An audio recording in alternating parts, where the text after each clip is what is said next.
بسم الله الرحمن الرحیم. ستړي مه شئ، وخت مو په خیر. نن شنبه د غویي ساور شپږ ویشتمه او د مې شپاړسمه نیټه. دا شمشاد یم. تاسو د 10 بجو یو ساعته خبري ټولګه ګورئ. په سر کې هم د څو مهمو خبرونو سرټک.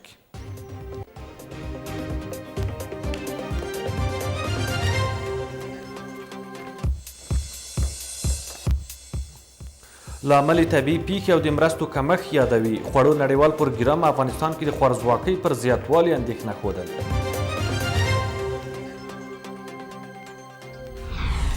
تطبیق د افغانستان ستراتیژیک اهمیت لوړوي. روسیه او ازبکستان د افغان ترانس پروژې تخنیکي او اقتصادي مطالعات پیلوي. روغتیايي وضعیت په اړه اندېښنې په ډېرېدو دي. د پاکستان فدرالي حکومت د عمران خان سره د اپوزیسیون د لیدنې وړاندیز رد کړی. او لبنان د اسرائیلو سره د اوربند له تمدید څخه هرکلی کړی.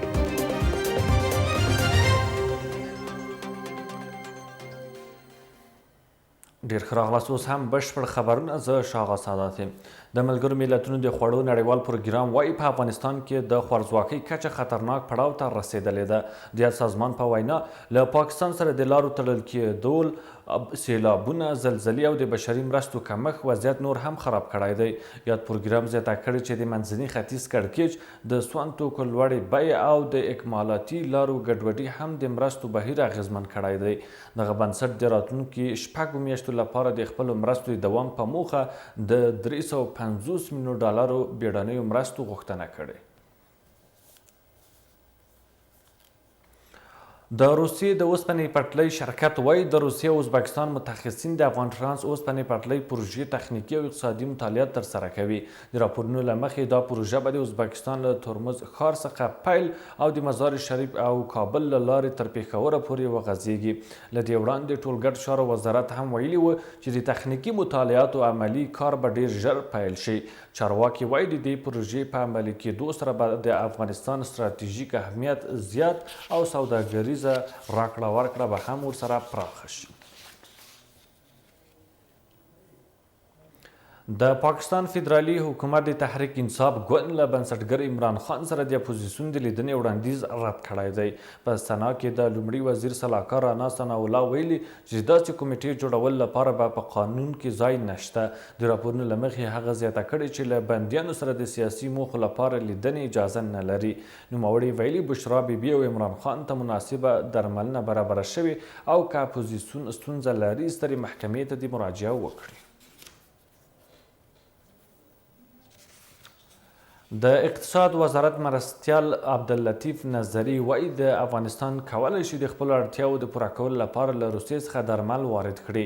نوموړي دا څرګندونې د روسیې په کازان کې د درمل جوړونې له یوې کارخونې د لیدنې په ترڅ کې کړې دي. هغه زیاته کړې چې په دې برخه کې له اړوند روغتیايي مسؤلینو سره خبرې هم کړې دي، خو نور جزئیات یې بیان نه دي ورکړي. لغمان کې ترافیکي پیښې له وجې یو تن خپل ژوند له لاسه ورکړی. د لغمان امنیې قومندانۍ ویلي چې د مهترالام ښار کې ترافیکي پیښې له وجې یو کس مړ شوی او 15 نور ټپیان دي. د معلوماتو له مخې د ټکر دا پیښه د یو کورلا او رکشا ترمنځ شوې ده. ویل شوي دا پیښه تیر ماښام شاوخوا 6 بجې رامنځته شوې او لامل د موټر چلوونکو بې احتیاطي ښودل شوې. د امریکا د پاول اوربې د موندلو لپاره انعام ټاکلی. د افغانستان لپاره د امریکا سفارت پر ایکس پاڼه لیکلي د پاول اوربې کورنۍ په خوست کې د هغه لا درک کېدو وروسته له 12 کلونو راهیسې له بې ځوابه پوښتنو سره ژوند کوي.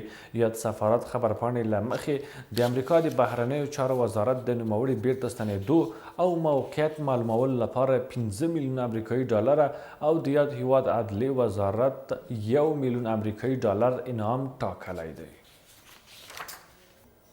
د هرات والی شیخ نور احمد اسلام جار په مشرۍ د لویدیځ زون د ملکي او نظامي مسؤلینو د همغږۍ غونډه ترسره شوې ده. د خبرپاڼې له مخې په دې غونډه کې د اسلامي امارت د رهبر د فرمانونو پر پلي کېدو، د غصب شوو ملکیتونو پر استرداد او د نشه یي توکو د مخنیوي په اړه هم خبرې شوې دي. همداراز غونډه کې د بادغیس، غور، فراه او نیمروز چارواکو د خپلو ولایتونو د امنیتي او اداري وضعیت راپورونه هم وړاندې کړي دي.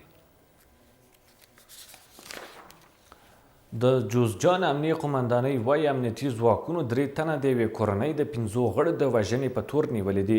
د خبرپاڼې له مخې دا پیښه وړمه شپه د شبرغان ښار 4مې حوزې کې رامنځته شوې ده.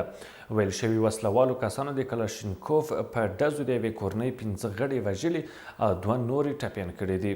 چارواکو ویلي د نورو عاملینو د نیولو هڅې هم روانې دي.